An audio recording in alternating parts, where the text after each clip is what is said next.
La campagne du second tour touche à sa fin en Turquie avec une droitisation des discours pour tenter de séduire l'électorat ultranationaliste. Une clinique de Dnipro touchée par des tirs de missiles russes meurtriers, l'Ukraine victime de 55 attaques aériennes russes la nuit dernière. Après 455 jours de prison en Iran, le travailleur humanitaire belge Olivier Van de Castel est libre.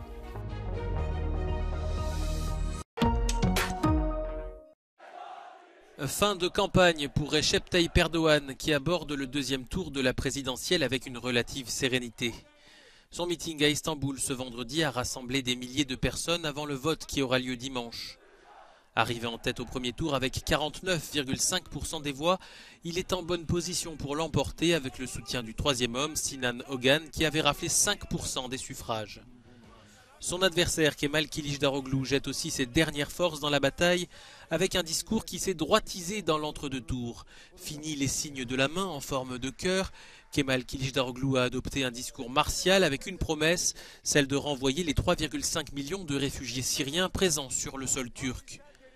Ces élections se déroulent en pleine crise économique avec une forte inflation et le sud du pays dévasté par le séisme de février. Malgré ce bilan, Recep Tayyip Erdogan, au pouvoir depuis 20 ans, est donné gagnant selon les sondages.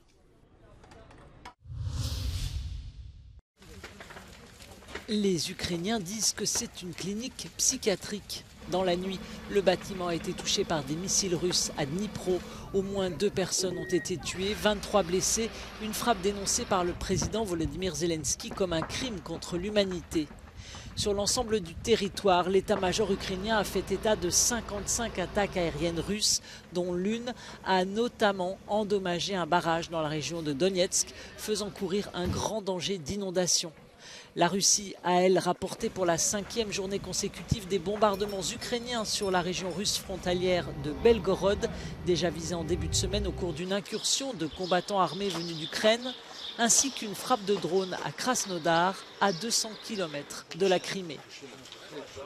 Autre source de tension, le Bélarus, allié de Moscou, affirme que la Russie avait commencé à déployer des armes nucléaires sur son territoire. Le chancelier allemand Olaf Scholz était en Estonie ce vendredi, aux côtés des dirigeants des 3 États baltes, en première ligne face à l'invasion de l'Ukraine par la Russie. L'Estonie, la Lettonie et la Lituanie voient Moscou comme une menace directe pour leur sécurité. Le chancelier allemand est venu leur réitérer son soutien. Wir haben vielfältig unsere Unterstützung ausgebaut. Dazu gehört auch die Präsenz von Soldaten hier, Soldaten in Litauen. Dazu gehört auch, dass jetzt dort die Infrastrukturen entwickelt werden. Und wir haben ja außerdem zugesagt, dass wir die Strukturen schaffen werden, um immer Truppen sehr schnell dahin verlegen zu können. Das wird jetzt ganz konkret auch geübt mit der dafür bereitgestellten Mannschaft. D'abord frileuse à l'idée de soutenir militairement Kiev, l'Allemagne a fini par accepter l'envoi d'armes et joue un rôle de plus en plus actif au sein de l'OTAN, ainsi que dans le renforcement du flanc oriental de l'Alliance Atlantique. Après 455 jours de détention en Iran, le travailleur humanitaire belge Olivier Van de Castel est enfin libre. Il était emprisonné à Téhéran depuis février 2022, poursuivi pour des accusations d'espionnage. La justice iranienne l'a condamné à 40 ans de prison et à 74 coups de fouet.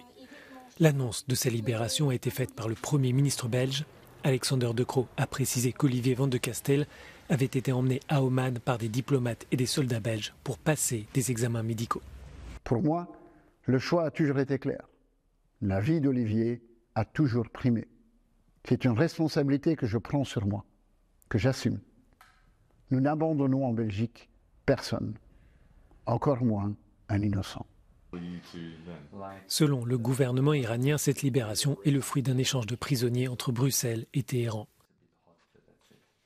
L'Iran confirme de son côté la sortie de prison d'un de ses diplomates poursuivi en Belgique pour terrorisme.